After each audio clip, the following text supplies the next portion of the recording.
وہاں ان کو دور سے دیکھیں گے تو وہ لوگ دور ہی سے اس کی جوش و فروش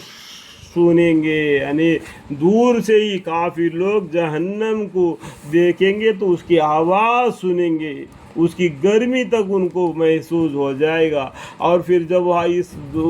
وہ اس دوزخ کے کسی تنگ جگہ میں ہاتھ پاؤں جھگڑ کر ڈال دیے جائیں گے تو وہ موت ہی موت پکاریں گے۔ دنیا میں تو بولتے ہیں کہ یہ موت کے بارے میں بالکل بے ڈرے نہیں، قیامت کے بارے میں ڈرے نہیں۔ جب اللہ کے سامنے حساب کتاب ہو جائے گا جو دوزخ میں ڈال دیں گے تو اس ٹائم پر کہیں گے کہ موت ہی موت، یعنی دوزخ کی عذاب ہی ایسے ہے۔ اس وقت ان سے کہا جائے گا کہ ایک موت کو نہ پکارو بلکہ بہت سے موتوں کو پکارو۔ یہاں پر فائدہ ایک ہے، یہ دنیا میں ایک مرتبہ مر گئے نا تو دوبارہ جی اٹھانا تو اس کے بعد فیصلہ ہوگا تو دوبارہ اس کو موت نہیں آئے گا، عذاب ہی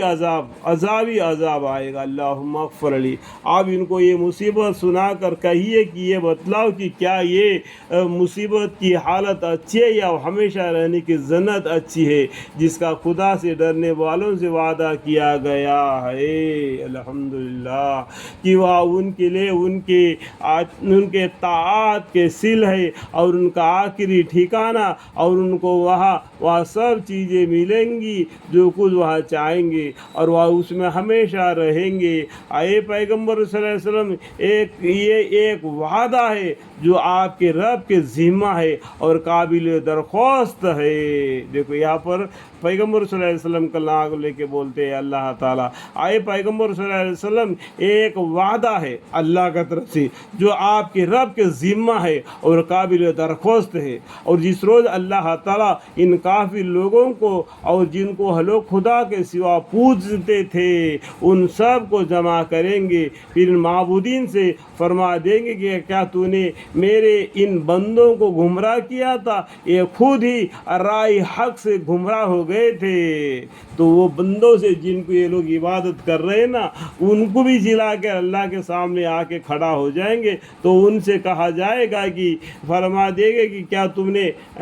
تو نے میرے ان بندوں کو گمراہ کیا تھا، یہ خود ہی راہ حق سے گمراہ ہو گئے تھے۔ وہ کہیں گے کہ یہ خود ہی راہ حق سے ان الدین عند اللہ الاسلام، اللہ کے راستے سے گم ہو گئے۔ ہم لوگوں کی مورتیوں کو یہ لوگ پوجا کرتے تھے، یہ ہم کو معلوم ہی نہیں کہ ہم کو عبادت کر رہے، کیونکہ وہ برزخ کی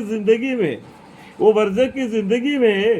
اور یہ لوگ ان کی مورتیاں بنا کے ان کی عبادت کرتے ہیں۔ تو وہ لوگ بولیں گے معبودین تو فرمائیں گے کہ کیا تم نے میرے ان بندوں کو گمراہ کیا تھا یا یہ خود ہی راہ حق سے گمراہ ہو گئے تھے۔ وہ معبودین عرض کریں گے، دیکھو وہ معبودین جس کی یہ لوگ عبادت کرتے تھے وہ عرض کریں گے معاذ اللہ، ہماری کیا مجال تھی کہ ہم آپ کے سوا اور کارسازوں کو تجویز کرتے، لیکن آپ نے تو ان کو اور ان کے بڑوں کو خوب آسودگی دی یہاں تک کہ وہ آپ کی یاد کو بھلا بیٹھے اور یہ لوگ خود ہی بے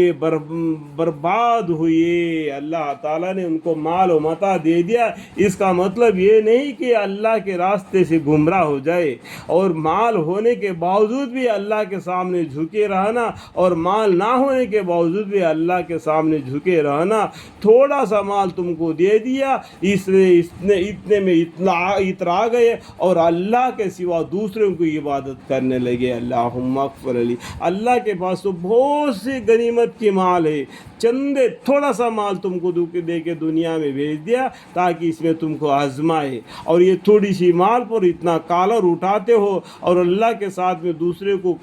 معبود قرار دیتے ہو، کل اللہ کے سامنے کیا جواب دے ہوئے؟ اللہم اغفر لی۔